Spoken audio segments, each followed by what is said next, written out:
This is the School Success Podcast, a podcast for school leaders to learn from other school leaders what's working and what's not, and to get inspiration and encouragement, as well as strategies to grow school enrollment, connect with families, retain teachers, recruit teachers, and everything in between. You guys are heroes, and I cannot thank you enough for pouring into this next generation that's coming behind us. My goal is you will take at least one thing away from every episode that you can take back to your school to make it better than it is right now. Please enjoy the School Success Podcast.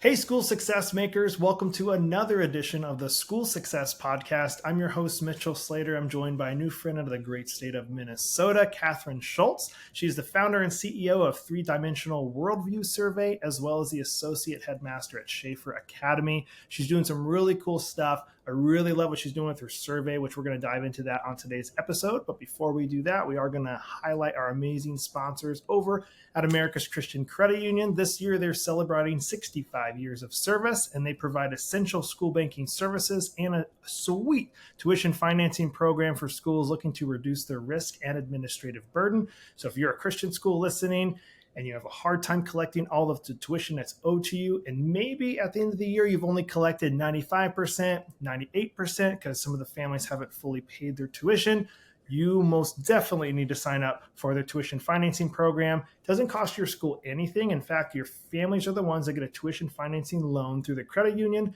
They pay it just like they would a car payment, but you as the school get all your money up front, and you don't have to chase people the rest of the year. And again, it doesn't cost you anything. So please reach out to them, check out what they're doing. You can check it out online, americaschristiancu.com/schools. That's americaschristiancu.com/schools.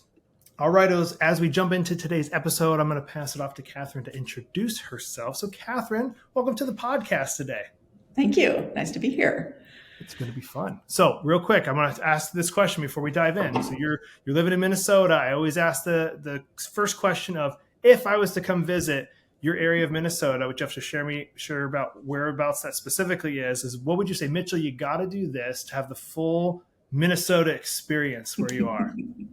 Well, I am in Rochester, Minnesota, which is in the southeast corner of the state, about 80 miles from the Twin Cities. So if you're coming to Rochester, there is a high likelihood that you're actually coming to the Mayo Medical Clinic, either as a potential staff member or a fellow or as a patient. We actually have millions of people come through Rochester every year for clinic treatments. So most likely you're going to spend your time downtown, but I would just encourage you to wander around downtown and experience the hospitality of Minnesota with the various local businesses that are there. And then if you have time, or if you're coming for some other reason, or you've moved here with your family to be on staff at Mayo, get out of the city and experience the beautiful countryside here. Rochester is in what's known as the driftless region, which is the area that didn't get taken down flat by the latest glaciers. So most of Minnesota is flat farmland, but Rochester has a lot of hills and valleys between here and the Mississippi River. And we're just about an hour drive from Lake Pepin, so you could take a nice summer or fall drive around the lake and enjoy that. And of course, there's all the winter sports activities that come with the snow season that we get here too. So plenty to do. Well, is there a food I need to try? Hey, this is what Minnesota's known for. The biggest food things in Minnesota are hot dish and casserole. And so I think you can probably get that from Grandma more effectively than anything you try here. All right, I'll put it on the list. I'll just take what my grandma makes me. I love it. That's right. Well, dive in. Let's hear a little bit about, Katherine, your background, how you got to where you are today, how you decided to start the survey that you're doing, as well as some of your work as the headmaster, the associate headmaster that you're doing right now. So Schaefer Academy is a K-12 classical Christian school, and I've been here since 2006. Before that, I was at two different Christian schools up in the Twin Cities. And about 15 years into my teaching career, I decided that it was time to look in earnest for advanced degree studies. And I found a program that would get me specifically Christian school leadership, master's, and doctorate. So I went into that program at Regent University in Virginia Beach. And through the course of that process, I focused my attention on biblical worldview. So I've been interested in that through my experience in all these Christian school years and wanting to work with people to help develop it. But what I realized in the course of that study was there really wasn't a tool that schools could use to help figure out where their students were in their worldview development. And that was especially because my understanding of worldview through my research expanded beyond just what we believe or know or think into a three-dimensional understanding of worldview. And so they can think about that in terms of beliefs and behaviors and attitudes. What we think and know affects what we do. What we do actually forms what we think, know, and believe. And all of those things are wrapped up in our attitudes and our heart orientation about the Lord and about things of what we're learning and everything that we're doing. So it's all tied together as a part of worldview. And my survey is designed to help schools measure all three of those dimensions. Man, and is that just for students, just for parents, all of the above, staff, everybody? All of the above. Pretty much 7th grade and up, just based on the reading level of the survey terminology and vocabulary. You wouldn't want to have it too young for students to not understand, but it's appropriate for middle school, high school, college, and adults. So some people have used it at colleges as a means of assessing worldview as part of sort of a seminar setting. Some Christian schools are using it as a pre-test, post-test for their middle and upper school program. So it can be done that way. And I'm working with schools who are interested in using it as student and optional parent to see if there's a connection there that they can help families as well in their development of biblical worldview in their students. So that was my next question. So is there people that if I know my son is 4, but if I wanted to say, oh, you know what, I want to do this just for my son when he's older, does it make sense for a family to use this survey? Is it really based on like the numbers? And so schools get it so they can use it for teaching, or can mom and dad use it for their one kid, 2 kids? What's kind of the model for it? So mom and dad could use it, or a very small group of adults could use it and use it for just self-reflection. I just want to be really careful, and everything that is on the survey site and the follow-up material says this is not a spiritual report card. Right? I do not have the qualifications to determine if you are going to heaven, if you are really loving Jesus. I can't do that with words that I ask you and you respond. That's something that has to happen between you and Jesus himself. Right? That relationship is much more powerful than anything I can provide. It's designed to provide a place for you to think about where you might want to develop in that relationship with Christ. So using it as an individual can help just understand, oh, well, it looks like my beliefs are in really great shape, but I'm not following through in my behaviors. Or, man, I got all the right things in place for my actions, but I don't know anything about why. I don't have any of the attitudes that go with that. I do it reluctantly. So all those things can just come to the conversation internally or in small groups or in large groups. So it can be used by an individual or by groups. So it could be used then by churches to just kind of assess like Absolutely. the youth group or assess. That's right. Yeah. So I've had some churches who've contacted me about that. I'm working with them to see how to make a good fit for that. And again, that's a great place to use it because it's a place where we're supposed to be developing a worldview. And man, if we know we aren't, then let's actually do something to effectively stimulate maturity in our students, both in the church and in the home and the school. Yeah. So obviously, you started this because you saw a need. So I'm sure that you saw some schools, specifically, obviously, Schaefer, the one you're at right now, but just challenges that schools are up against that obviously made you want to create this in the first place. What were some of the main ones that you kept seeing that you're like, man, I'd love to try and solve something? Were there regular ones you kept seeing that made you want to create the survey? And what were those challenges? So it really started because I saw a lot of schools saying on their websites, or school organizations saying on their websites, we develop a biblical worldview in our students, or we want our students to graduate with a biblical worldview or a Christian worldview. And it just became clear that was a high priority for people to declare, but there wasn't a great resource to help them know if they're actually effectively accomplishing that in their mission, in their activities. So I wanted to meet that need. So that's really the primary one. And then there's some additional benefits because now a lot of accrediting agencies like ACSI or ACCS, the Association of Christian Schools International, or the Association of Classical Christian Schools, which are Schaefer Academy's 2 affiliate organizations, but others as well, that they are saying as part of their accreditation process that they want schools to demonstrate that they're actually accomplishing this spiritual formation or development of biblical worldview. So I'm working with several schools that are going through that accreditation process right now and using this resource as a means of saying, well, how are you doing? And what do you want to grow in the next time we come back and review your school? So it's a great tool.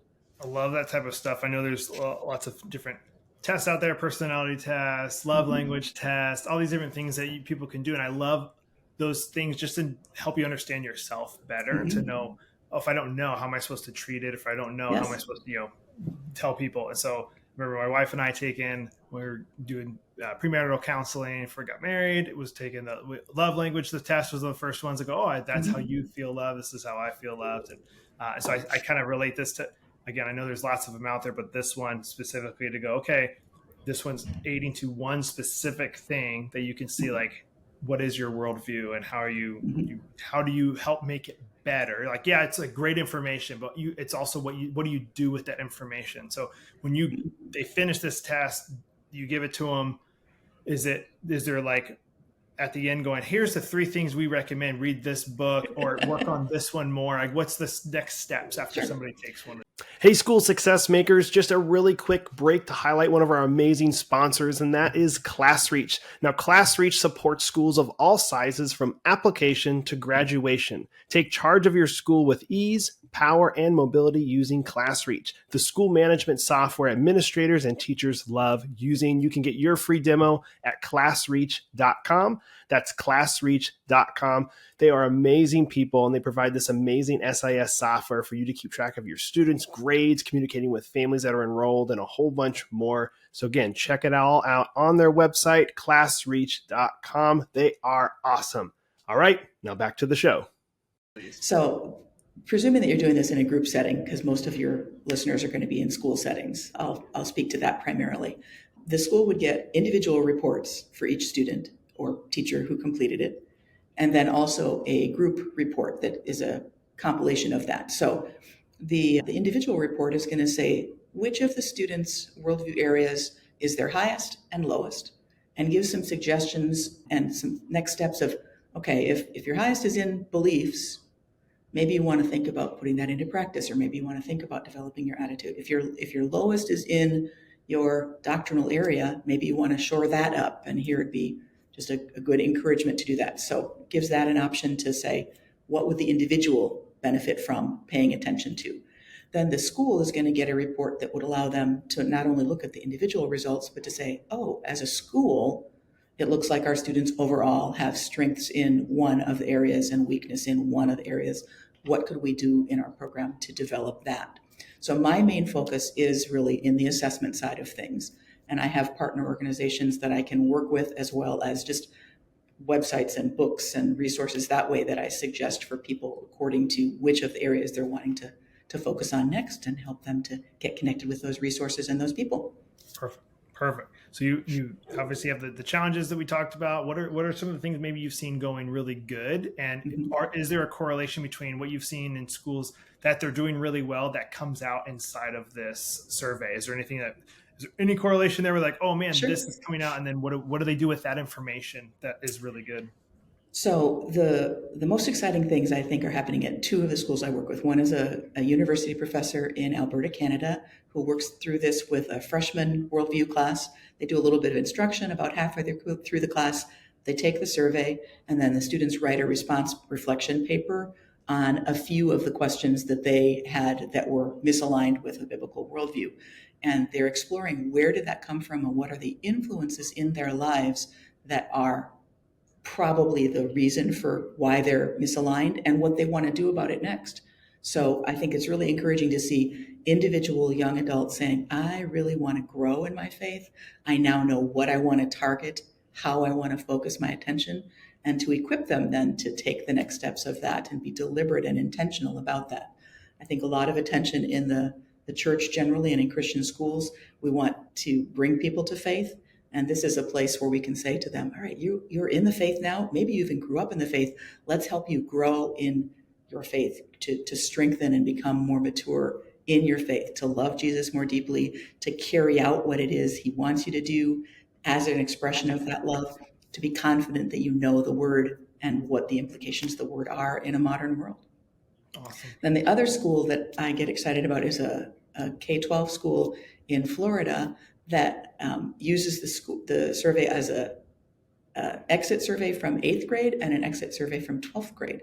Gives them a chance to see kind of where they've brought their students up through 8th grade, and also to target what they want to do with them in the high school years, high school program. So they're using that more as a program evaluation to say, with this particular group of students, it looks like we really want to grow in this area, and we want to tackle some program improvements in our school in these particular things. So I'm excited to see both the individual and the institutional impact of it. That's awesome. And if somebody's listening, school or a church or just a random person listening to it, and they want to take this, where do they go? How do they go about finding out more and taking it? So the easiest way to do it would be just go to the website 3dworldviewsurvey.com, and you'll just land on a page that gives you a chance to take it as an individual or get more information if you're interested in using it with your school. That's awesome. Well, so now you've worked with schools, and you've worked obviously with the one at Schaefer and the ones that have used your survey. I always ask as a kind of like final hoorah question, if you were to give a piece of advice for those that are listening, it could be anything, but if you were to share a piece of advice, what would that piece of advice be? Well, I think if I pull these two ideas together, this worldview survey and the schoolwork that I do, I would just be saying, listen to Paul's question, test yourself to see if you're in the faith. Start with yourself. Is your own worldview actually aligned with the Bible? And if it's not, what steps are you going to take to get it there? Because Jesus also tells us the student, when he's fully mature, will be like his teacher. So we want our teachers to be the kind of people that we want our students to become.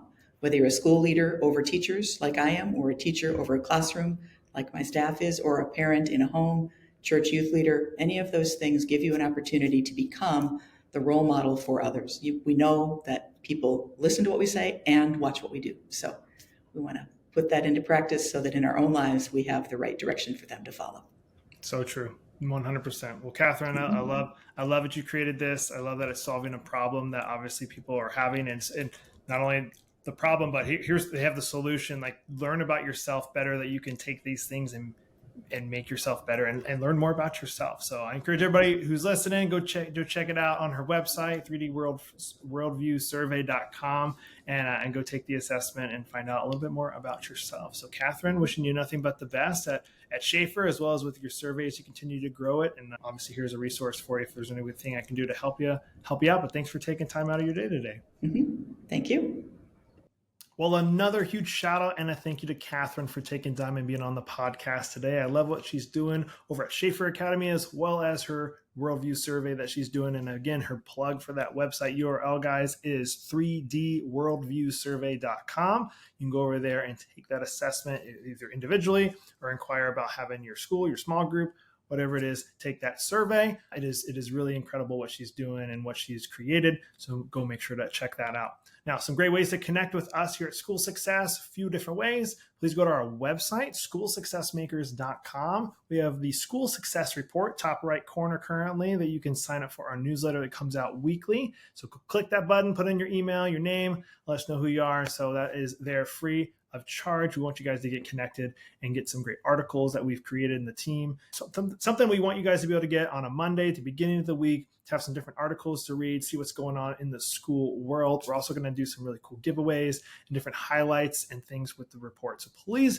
go sign up for that. We also have our free community on Facebook called School Success Makers. I'm personally in that community, would love to see you in there as well. So make sure you go join the School Success Makers community on Facebook, private group just for school leaders. And as always, if you guys have any questions, comments, concerns, ideas, please send those to us through a message on our website so we can check that out. Maybe there's some people you would recommend we interview on the podcast, or maybe you think you'd be a good fit to be interviewed on the podcast. Let us know that as well. We'd love to hear from you. And I think that's it. So we'll be back here next week with another amazing guest as usual on the School Success Podcast. We'll see you then.